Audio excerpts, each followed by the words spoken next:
Welcome to this week's episode of the Finance Fusion podcast. Today we have Billy Taha, the owner and founder of Auto Luxury, a car brokerage business. And we also have Fred, a valuable team member of Auto Finance, as a co-host. All right, Bill. Thanks for having me. I've been seeing the stuff that you guys do and it's really shifting the needle in the market. So it's really good to see someone and young boys like yourselves really pushing the game and giving the consumers a different angle or a different insight to finance. No, 100%. And Bill, we've known you for a while now, probably 8 years. And you know, we thought you'll be a perfect guest for this podcast because a lot of what we do is, you know, try to educate, you know, consumers and business owners on that car buying journey. And speaking about your journey, you know, Billy Taha, the person to go to when you wanted a Mercedes-Benz. You just did so well of building that personal brand. Like whenever anyone had a Mercedes-Benz in mind, it was always, I'm dealing with Bill. And you were the new car sales manager at Mercedes-Benz for a while? AMG brand manager. Yeah, okay. And Mercedes-Benz Paramana. So. And you were there for how long? I was there for about 7.5 years. Oh, nice, man. Yeah. And then you've gone out on your own, done my Auto own Luxury? thing. Started Auto Luxury, yeah. So I started Mercedes-Benz in 2015. And obviously being young in a market or a traditional market that didn't change or the car industry has always been the same way, right? It never changed and people always did the same thing. I kind of didn't like that. I wanted to kind of do something different and I found, you know what, I can market myself in a different way. So I thought, use different platforms. I used LinkedIn, I used Instagram. I thought most people are essentially sitting at home or don't necessarily know what's in the showroom. So why don't I bring the showroom into their home or their work office when they're on their screen? Yeah. So I thought, you know what, I'm going to start posting. So I started posting on social media and it gave me some traction leading into getting more leads, more customers wanting to see me. And then eventually, everyone wanted to see me. So starting in 2015, I won Rookie of the Year, got sent to Mexico as a reward. Essentially, they top 10 salespeople every single year get sent overseas.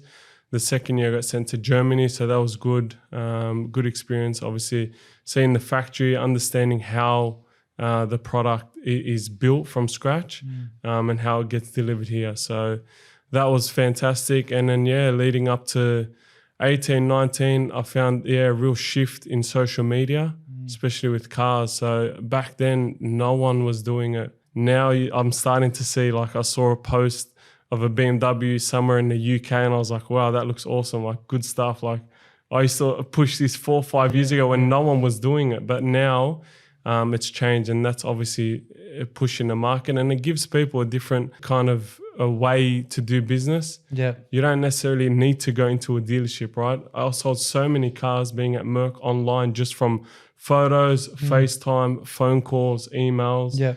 SMS, and it just helped. I'd close deals at maybe 8, 9 p.m. at night because customers are too busy in their own business talking from 9 to 5. But I always went that extra mile. Most people won't. They just go to work. I'll do my 9 to 5. My phone's off. Sorry, I'll talk to you tomorrow at 9 a.m. Yeah, no, 100%. That whole traditional way of buying cars, you know, come to the dealership, we'll show you this car. You sort of changed the game and said, you know what, social media is growing. I'm going to start posting stuff. And what I loved about what you did mostly was the storytelling part.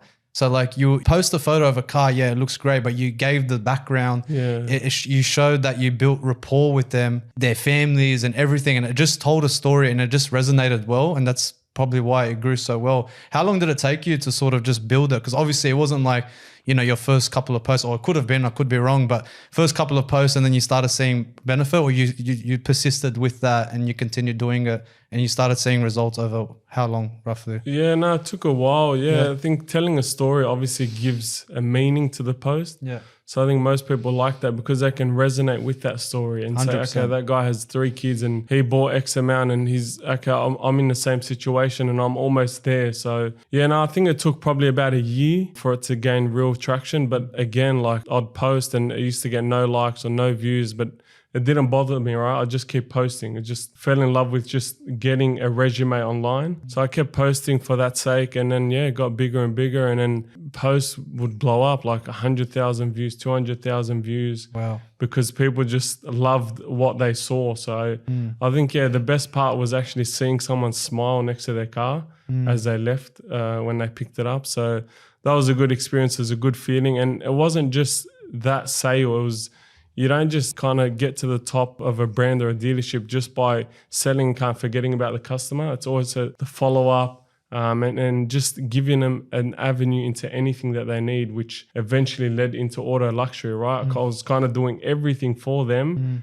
And I thought, you know what? It's probably a good opportunity for me to start my own business. Yeah, 100%. We're going to touch on how you started auto luxury. What is auto luxury? In terms of auto luxury at the moment, why did you move from the dealership to start auto luxury? Yeah, so I was there for 7.5 years, and Mercedes went into an agency agreement. So they went into fixed pricing. So obviously with technology and the way it's moving with AI, if you're ahead of the game or you understand business, you know that it's shifting quick. So I thought now's my perfect opportunity. It kind of grew naturally, right? People would ask me, oh, Billy, you've helped me with this car, but I want to buy a Porsche. Can you help me with a Porsche? But like, yeah, I've got to contact that Porsche here. I'll send you to him. So they'll go buy a Porsche. Oh, I need finance here. Can you sort me out finance for a Toyota? Okay, yeah, no worries, boom, done. So essentially, I was a go-to. So I kind of found that I'll essentially create a business model where people could tap into my network and essentially make their life much easier, right? But the bulk of the business is essentially buying and selling cars. Most people, I'd sell plenty of cars, but the biggest kind of hiccup or hurdle I had was people wouldn't buy or do a transaction with me because they weren't happy with the trade-in price. So that was a big issue, right? So if someone came in with a trade, they weren't happy with it, the only other option is to go sell it privately. Most people don't want to sell privately. If they do, they don't understand that it takes time, effort, stress, anxiety on families, pressure. You might have to show someone a car late at night. It's daunting. Someone might steal your car in some instances. So like time would just lead on and the sale would never happen. So I thought, you know what? I'll offer a service where I can pay more than what they'll get as a dealer from a trading point, but obviously less than what they'll get privately, but make the sale so easy for them that they're not going to want to sell it privately. Yeah. So is that what it is at the moment? So yeah. So essentially we buy, sell and source cars for clients. Okay. Anywhere from $1,000 to $1.5 million. So we can essentially source anything. We buy most cars. So most people, if they want to sell their car, they have to either go to a dealership to get a trade-in price or sell it privately. So going to a dealership for a trading is like, for example, going to a dealership to get a finance quote. They're going to get one quote, right? But if they go to Odeon Finance, you guys have 80 different lenders and you can give them multiple quotes with the best rate and the best possible outcome. It's the same with us. So if someone comes to us with their car, we have about 15 to 20 different prices that we can generate. And obviously we give them the best price and it's always better than what they'll get as a trade-in. So you would go to, like, you have contacts at multiple dealerships? Yeah, we've got dealerships and the private network that are essentially looking for cars. So if someone's looking to buy a car, then we'll get them on our waiting list. And if a car comes in as an inbound lead, then we offer it to them. And if they're happy with it, then the deal gets done. And how did you build those relationships with other dealer networks, like the other dealerships, in order to have that pull? You know, someone wants to buy a car that's not a Merc. You've built the personal brand. What did you do to build more relationships with other dealerships? Because like for a consumer watching this or a small business owner looking at purchasing the car, we finance cars daily. We were talking about it the other day. Going to a dealership to buy a car, I still have anxiety. Like that, I think it's so common across the industry. No matter you're doing it day in, day out, but when it's your turn to go and buy a car, you just have this constant heavy chest, that anxiety that like, you know, you don't know if you're getting a good deal. Is this the right move?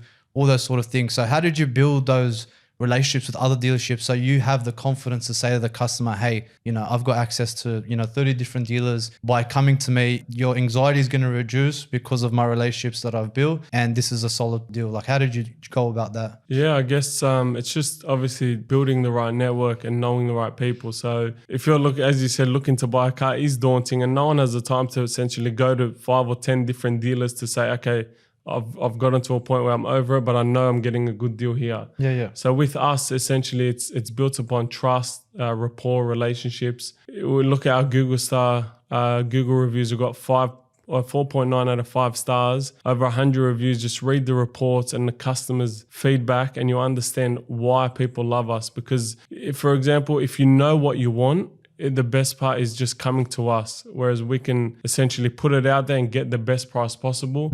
You can always cross-reference that price with your dealer and it'll always be better than theirs. So that's the best part about us. It's just knowing that we can get 5 or 10 different prices from dealers and we can get the best price possible. And the best thing about that, it's very similar to what we do. Like when we have a customer that's needing finance, we're going to approach the best lender based on their circumstances. Very similar in what you're trying to do in the car buying journey is you've got contacts with all these other dealerships, right? And you're going to get prices of every single dealership. You're going to go to who's going to be best suited for that particular customer. Am I right in saying that? 100%. Yeah. 100%. You guys know how it works. You guys know what lender will essentially take on the deal and what lender might give you some pushback or will say no to you. So rather than them going to do that straight away, they can actually get your advice or experience. I had a customer a few days ago.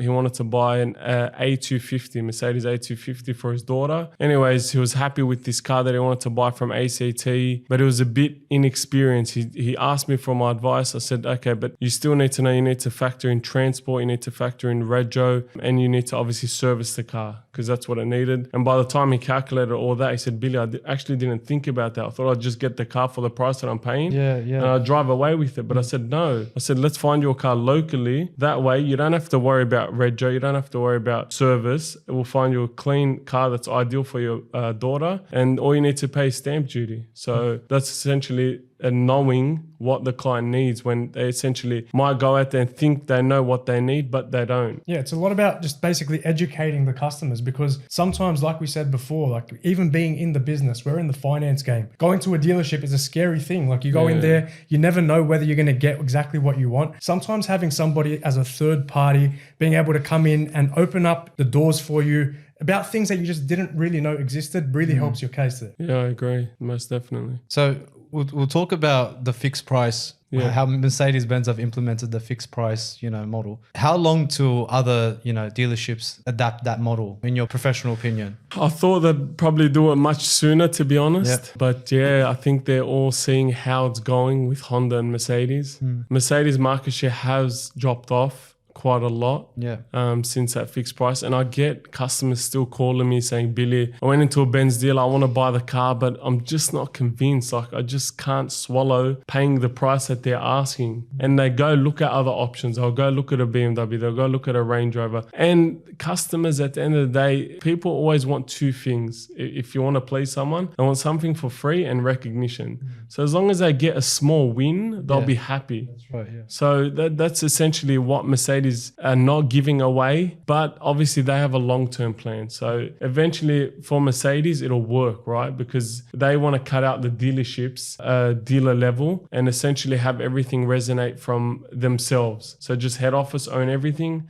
They own all the stock and they can sell it. The dealership is essentially just facilitating with the sale. But at the moment, obviously with the market shifting, most people aren't keen to buy a car at fixed price. And what would you consider the pros and cons for that side of it for the customer themselves? Like pros and cons in the fixed price sort of dealership model. Yeah, I think it creates transparency. People would obviously come to me because they could go to 10 different dealers, but Billy would always offer the best deal possible.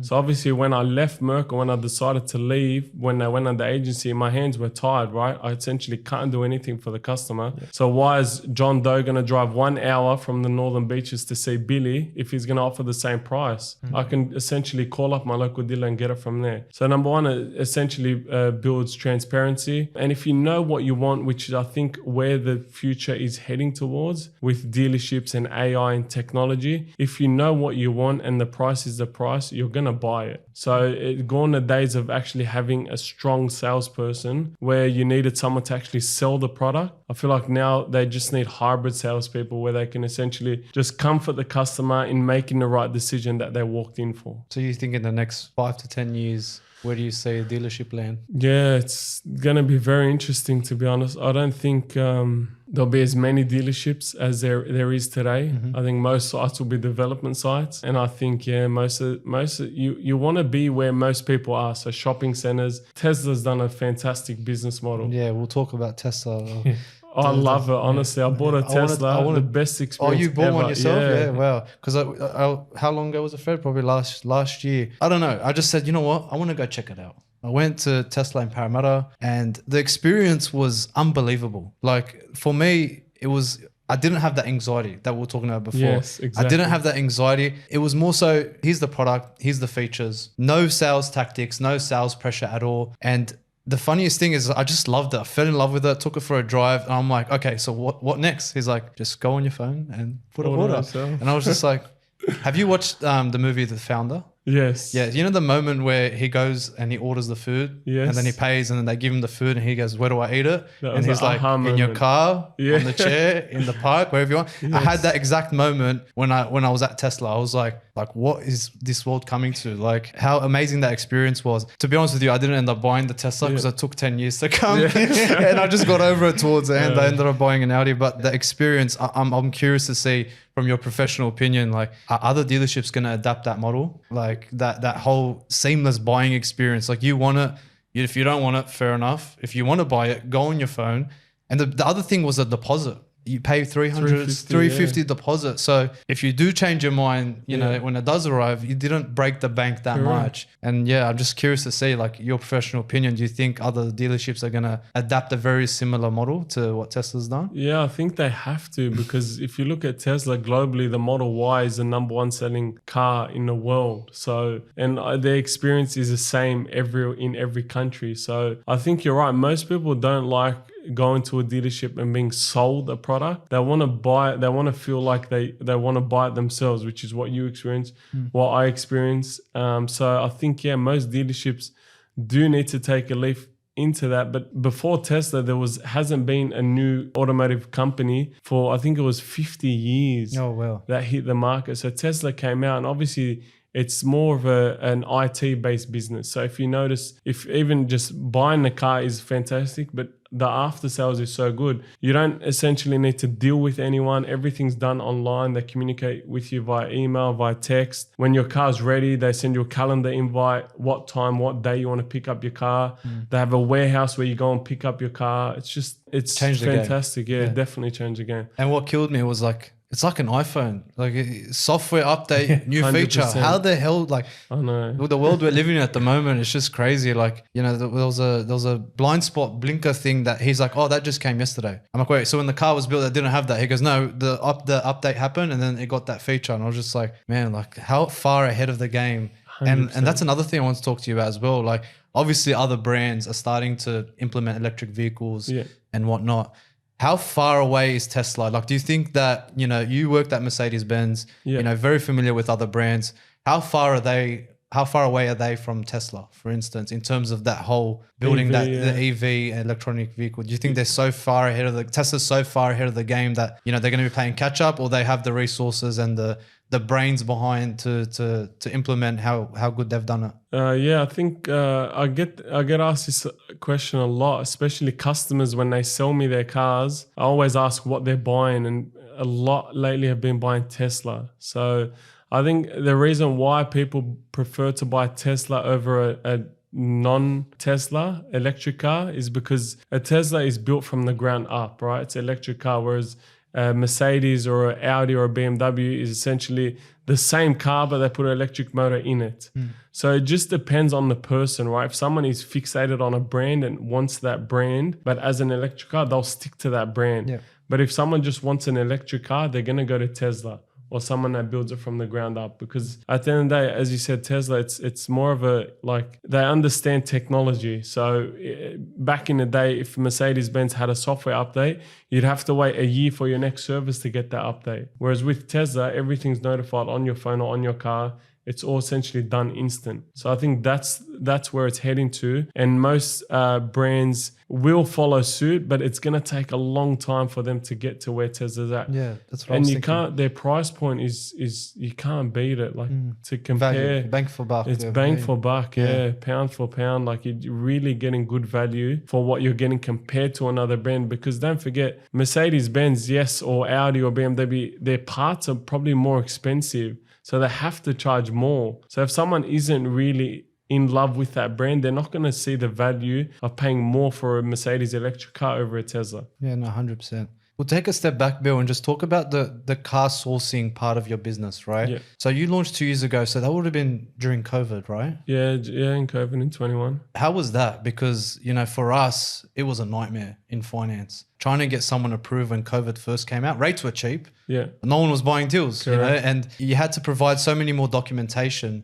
in order to get a deal done in COVID. And, what they're looking for is if they've been impacted by COVID, but how many people were impacted by COVID? So it was a very hard sell. Yeah. And then once that started getting a bit better, we saw another downturn in stock. So is that how you blew up a bit? Or for me, seeing someone that's a specialist car sourcing broker to find a car in a market where you can't find cars, is that where you shined? And what's some tips you would give to a consumer or a small business owner that's looking at, purchasing the car, whether it's, new or used? Why would they use a car broker like yourself? And during that time, did you struggle finding cars like everyone else, or as much as everyone else, or you were still able to find deals in that space? It was definitely interesting time in COVID, but I feel like, as you said, if you push through it, you kind of came out better and stronger.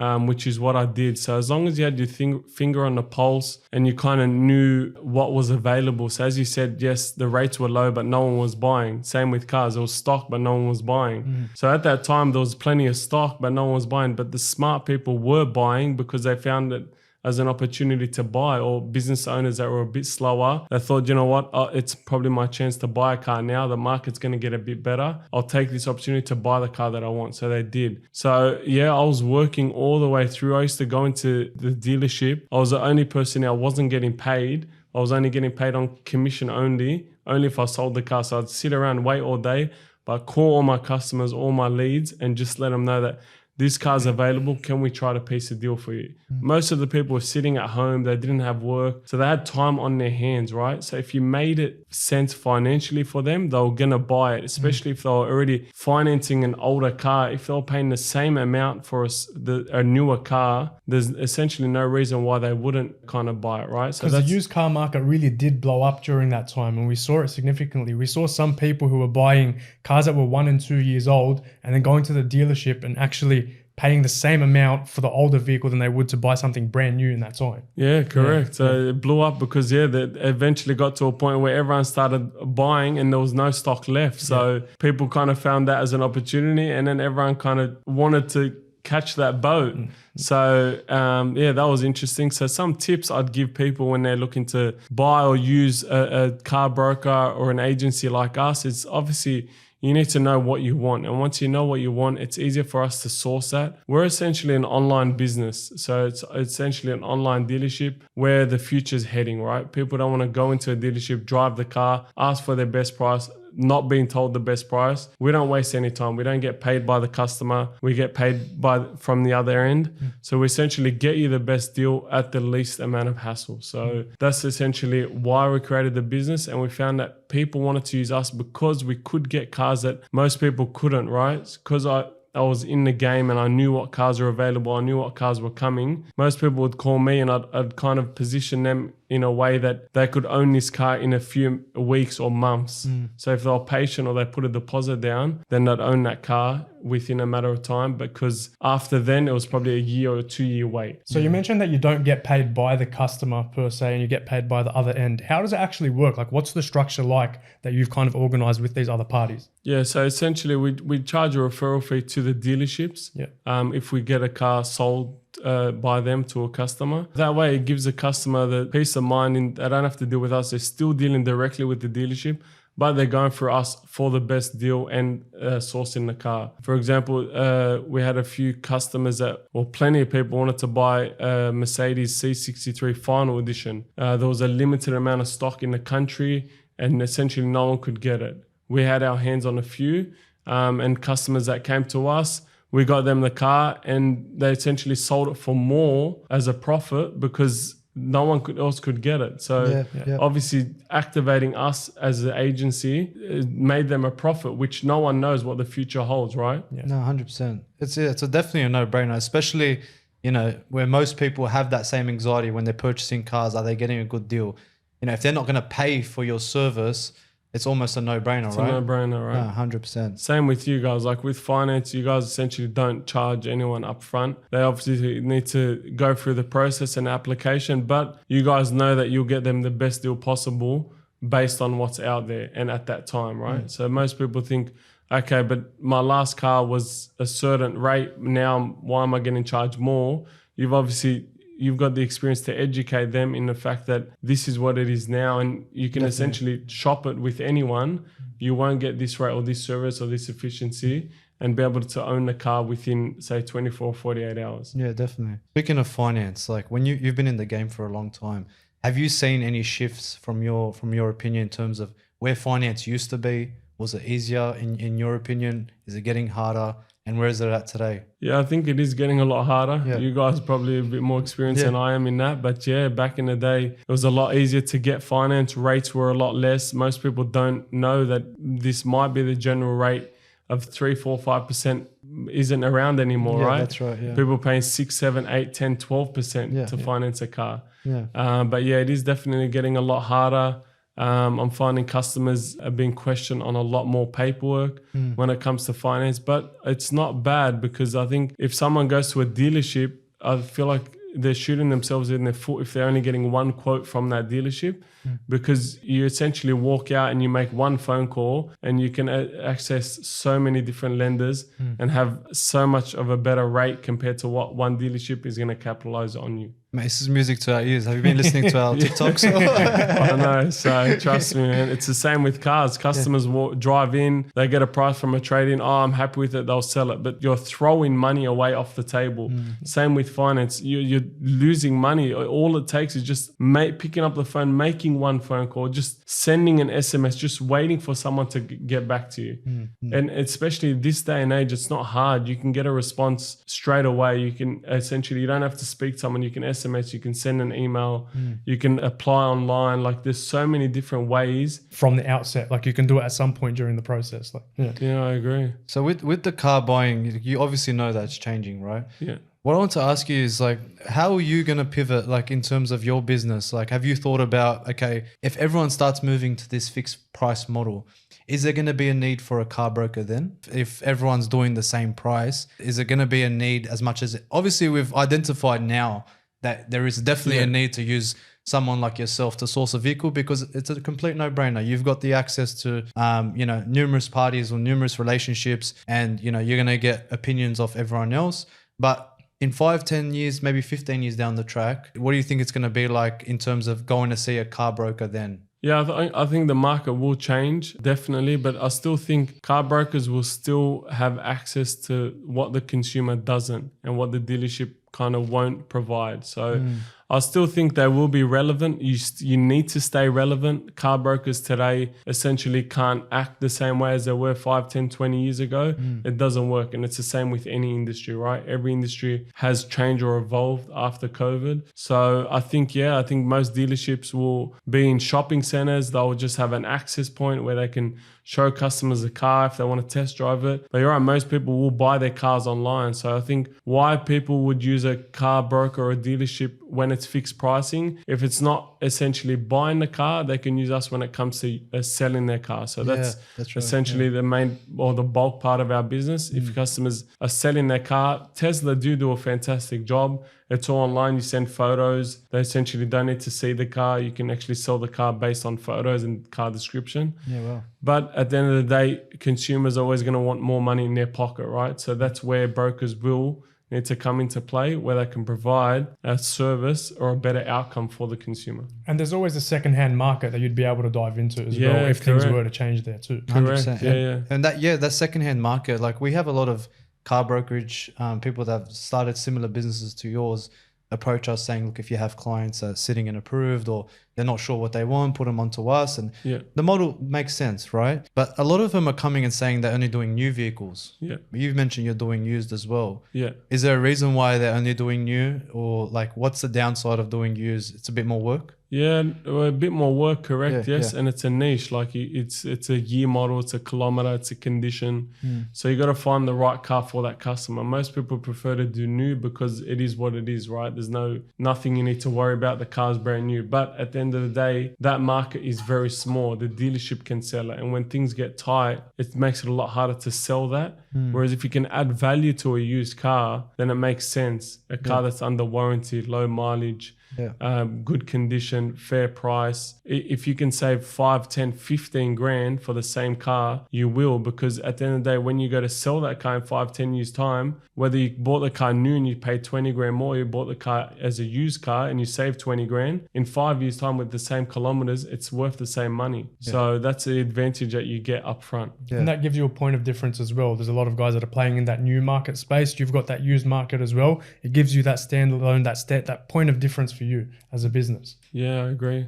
Let's just say, for instance, I wanted to sell my car. Yeah. Right. And I called you up and said, Bill, I want to get out of this car. I want to get into a new car. Yeah. What's your step-by-step process in order to implement the sale? Like, what would you do from step one to the Yeah, final so I'll step? just obviously get a bit more information from you, understand your standpoint, if you're just selling to just sell the car or you're selling to upgrade or buy another car. If you're selling to just sell the car alone, then essentially get a description on the car, get some photos from you on the car. Essentially, I'll come back to you within 24 hours with the price. If you're happy with it, I proceed with an inspection. So the inspection is done mobile, so it's a mobile mechanic that will come out, inspect the car either at your home or workplace. If the car checks out okay, then we essentially move to settlement. If the car owes finance, we essentially handle the payout. If there's no finance owing, then we essentially pay you direct as the registered owner of the car. Are you paying for it yourself or one of the dealerships that you deal with? No, I'm paying it directly for myself. Yeah. Depends what it is exactly. If it's if it's a good deal for you, you correct, take it. I'll buy it Yeah. into Yeah. stock Yeah. and keep it. Yeah. If it's essentially, if I have a consumer that might buy the car, then I'll facilitate the deal. I'll get 2 and 2 connected and essentially facilitate the deal. I just sold a G63. I sold it brand new 2 years ago, a Mercedes-Benz. And my client, he started a new business overseas. So he decided to go overseas. He left his G-Wagon here for me to sell. I got him a price. He wasn't really happy with the price because he wanted a bit more. So I said, if you're patient, I'll get you the price you're after. I was probably waited about 8 to 10 weeks, got the price he wanted from an international buyer, an Asian student that came from overseas. He essentially, I handled the whole situation, but I didn't outlay $1. He essentially paid the customer's finance out, paid the difference to him, and essentially took over the car. So it just depends on the situation. But yeah, I think the best part about us is the versatility. So we have the ability to either, if the customer needs to get paid right away, we will pay them straight away. If they're happy to wait or they want a bit longer, then we can essentially try to get them more money. 100%. That's awesome. I have a question for you guys, Yeah, just tell in me. regards to finance and the car industry. Yeah. How do you find that shifting in terms of with technology, and what are you finding a challenge? Honestly, I think personally, in the next 5 to 10 years, very similar to what's happening in the car space, right? Yeah. Everything's shifting online. I feel like most consumers, this younger generation coming up, even these younger generation business owners, they like to do things themselves online. So that whole self-serving model for finance, I think is going to definitely take over in the coming years because, perfect example. If you were to ask my dad, what would you do if you buy a car, right? He's probably going to say, I'm going to go to the dealership or I'm going to go to my bank and they're going to ask for finance at the dealership or go to my banker, right? But this next generation is social media. Everyone loves being on their phone. I can see eventually a lot of people adapting to self-serving finance where they'll put in their details. And as technology is advancing, they're going to be able to get matched with certain lenders and not essentially never deal with someone, but sort of do that initial part themselves to have that, to get rid of that sales resistance or that same anxiety people get when they go into a car dealership, right? People want to do things themselves and do their own research in terms of who to trust. So definitely a massive shift I think banks will essentially not get rid of their credit analysts, but I think everything is going to be a lot more streamlined with technology. We're already starting to see it. There's a lot of alternative lenders popping in the space that pretty much say if they don't meet this criteria, we don't want to borrow them. And we'll tell you if they meet their criteria without hitting their credit file up front, so you know. So there's a certain type of clients they want to deal with. If they have this number, this number, this number, this number, it's a deal for us. Gone are the days where you used to be able to call the bank and the deal was borderline. It was sitting in the gray area. I think eventually it's going to move to black and white as technology continues to advance. With all these improvements to credit scoring and what sort of information is continually being updated on the credit file, I think there's just going to be too much information available for the lenders to even, not incorporate that black and white model. So definitely think that it's going to be very tech based, especially in what we do, asset finance. There still might be that gray area with commercial property lending, but I think with cars, trucks, machinery, a lot of what we do, it's technology is going to take the way. And a lot of these other lenders have built massive businesses doing the stuff that the banks aren't doing, right? So all the major banks that have just taken over, traditionally, all these other fintech lenders have come in the space and just literally tackled, a gap that the banks aren't doing and blowing up because, they're thinking ahead, right? And that's what I think personally. That's very fair answer. Yeah. It's exactly where it's headed. And we can see a lot of people trying to adapt this into their business. We're one of those businesses where we're trying to adapt and make sure that once these changes do come through, we'll be there and we'll be at the forefront of that. 100%. And you think about it this way, someone wants to know that they're getting the best deal. Same thing when they're buying a car, right? So if the technology is mapping out who's the best lender for the customer and doing that assessment on the customer, and the customer knows that and we can prove that, then it's sort of giving that customer more comfort. I think that younger generation is going to appreciate that, whereas the older generation, you show them an iPhone, they have a heart attack. You know what I mean? So the younger generation will understand that, okay, I'm not getting ripped off. They will understand that this is the best lender based on my profile, based on, my type of employment, how long my business has been running for. So yeah, I definitely think that, we're definitely implementing that technology side in our business because in the next 5, 10 to 15 years, I think if you don't, you're going to get left behind because gone are the days where things used to be gray. Yeah, they're moving to black and white. Yeah. We actually prefer it that way, I know. You have more confidence. You have more confidence when you're speaking to a customer. Back in the day, criterias were there, but they used to get swung so much. You used to be able to pull in favors. All that stuff's gone. Now it's just it meets the criteria. And I think all these new lenders, like you mentioned, it's gotten harder, but if you're ahead of the game and you're getting up to speed with all these new lenders coming out and filling those gaps that other lenders aren't doing, it's actually, for us, it's become a lot easier in that sense because we have more lenders, we have more access to different lenders and different lenders that cater for different types of people, So back then, there wasn't such a wide spread of lenders. It's still hard, don't get me wrong, but at the same time, because of that wide spread of lenders and not being biased towards which lender we go to and being honest to the customer on every occasion. You might have a customer that isn't the best applicant, right? And you educate them as to, what their situation is, right?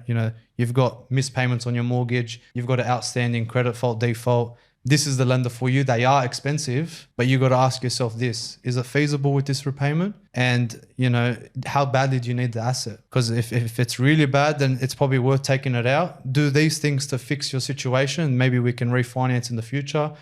But yeah, it's definitely about educating and making sure the person understands. And I think with technology, having the tech do all that and spit it out to them, if they're a bad applicant, it tells them, okay, this is where you're lacking and this is your option. You can take it or leave it. They can make the decision. And it makes it less about selling and more about educating the customer. Because that way you give them the education about why they sit in that point, and then it becomes a lot easier for them to make that decision. No, it's true. And I think you're right.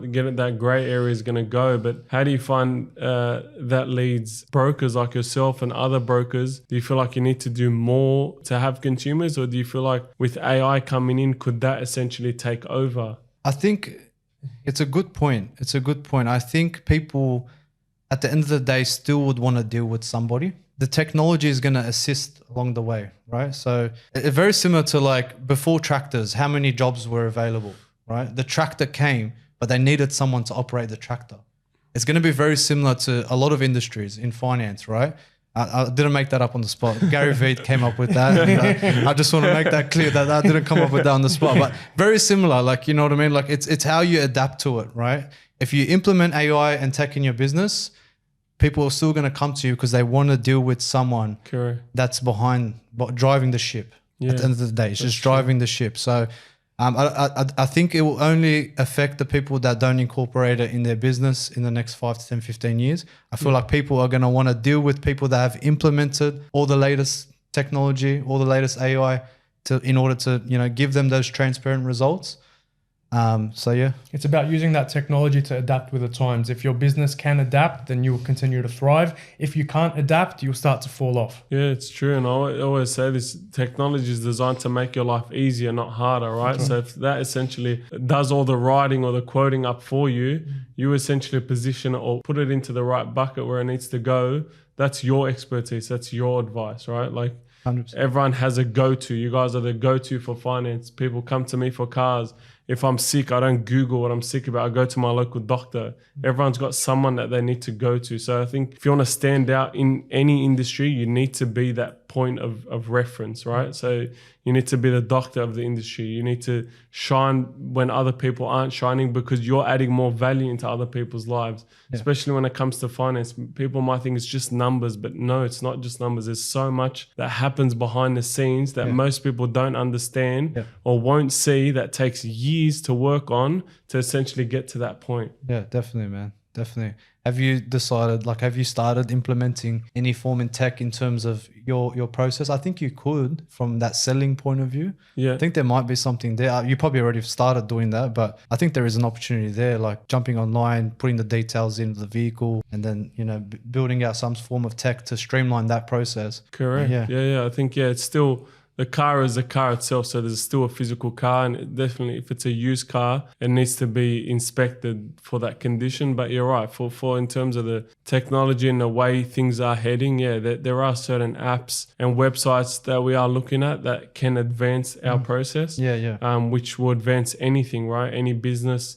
Obviously, it's about speed. Why do people go and watch elite athletes? It's because speed. They're fast, they're quick, they're professional. You can go watch anyone play any sport, but it's not the same because when you go into an arena, they perfect it at such a high speed. It's the efficiency. Yes, it's getting all and of it's it the right same with time. cars, with finance. People want speed. I'm sure you have customers that when they have something in their head, then they want to get it done. They want to get it done quick. 100%. And I feel like if you can't do that, then they're going to go to someone else. So you have to be able to adapt with your clients. You got to hustle every single day in what we do. 100%. Can't breathe, you know? No. Yeah. So look, it's fun. You know, I like that fast pace. You know, yeah, it's good. I want to move faster, to be honest. You know, but it's But as Gary Vee says, you're still young. Just be patient. Yeah, definitely. Nice one. You look back in 10 years' time and you'll be like, why was I in such a rush? Yeah, definitely, man. Time's gonna pass anyway.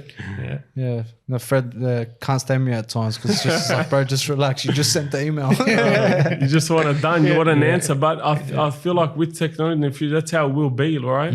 Like gone the days of waiting for someone to enter the office at 9 o'clock. You can get an answer at 8, 9, 10 o'clock at night. Yeah, for sure. That's what people want. That's what people waiting need. for decisions from credit assessors that may take 1 or 2 days. Correct. They might have system approvals that come up, and as long as you Straight tick away. these certain boxes, that's it. You're done and you're ready to go. Correct. So it is all about speed now. No, it's good. It's good to know that you guys are changing the game and trying to give consumers a different angle of just being a traditional brokerage, right? Because I don't think a traditional broker can survive in the next 5, 10, 15 years when things get more competitive, and as technology advances, you need to have obviously a personality, a character, and you want to be likable. People want to deal with you, right? People hate looking stupid and waiting. So if you keep people waiting and looking stupid, they're not going to do business with you. But 100%. if you can essentially alleviate that from them, then they're always going to do business with you. And I'm sure you guys know all it takes is one person or one deal to happen, and they'll essentially be in business with you forever. So yeah, definitely. A lot of our business is like that, you know, do repeat solid and referral business. Yeah, just doing a really good job by somebody, and I love when they appreciate it. Like that's when they appreciate it and they send you referrals. Like we have one guy that just constantly, like we helped him with truck finance. He just won a work contract with like Metro Mix, and he got his foot in the door with that contract. And then every single person that was coming to get that new contract at that particular, at Metro Mix, for instance, he just kept referring them to us, just one after another. And it's 100%. Those are the best type of referrals. Yeah, It's I a agree. validation for what you're doing. You understand that you're doing the right thing by these customers, and they appreciate the work that you're putting in for them. Correct. And they're working for you. When I was at Merck, I used to think my customers were my fans. They would actually be fans, and they'd send people to me. Yeah. Because they're essentially advocating for you, right? And you can't essentially be in business and try to get one deal where you get rich out of, or try to be sly or do something wrong. It won't last. You'll get caught out. You have to do the right thing, and people just want transparency, honesty, and that's the best way to do business. 100%. So same with us. We don't essentially want to get rich from every single deal. We work off a very small margin, but it's just volume, it's turnover, repeat referral business. That's essentially how it goes. So 100%. I'm sure you guys are the same. You guys want it. You guys are your best interest is for the customer. It's not just winning the deal. I'm sure you say no to a deal if you think the customer is going to be in a worse off position. No, 100%. Yeah, playing the long game, is 100%. definitely the way to go. And that model that you've implemented is definitely, there's longevity in that. There's no longevity in trying to capitalize or take advantage of people off one deal. It's just not gonna work well for you. Correct. I used to be in dealerships, and a sales manager or salespeople would be so happy that they could have given the customer 50 grand, but they gave him 40 grand, and the customer agreed to. I'm like, okay, but really, are you happy? Because he's gonna go drive out and he's gonna make a phone call. He's gonna jump online and see that you didn't look after him. And okay, yes, you got that car, but that'll be the last car you ever get from that customer. 100%. No, 100%. So I think being honest and transparent and just doing the right thing will always work out in the end. Yeah, definitely, man. Definitely.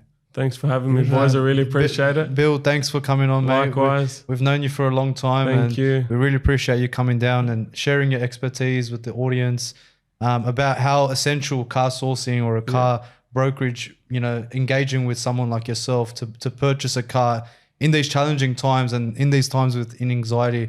I definitely think that you are ticking the boxes on every occasion. The model that you've implemented, the business that you're doing is a no-brainer for any consumer or a business owner looking at purchasing vehicles. And we've got to start sending you more deals. Thank you. Appreciate it. Likewise. Thanks for coming on, Thanks, Bill. boys. I Thanks, appreciate Bill. it.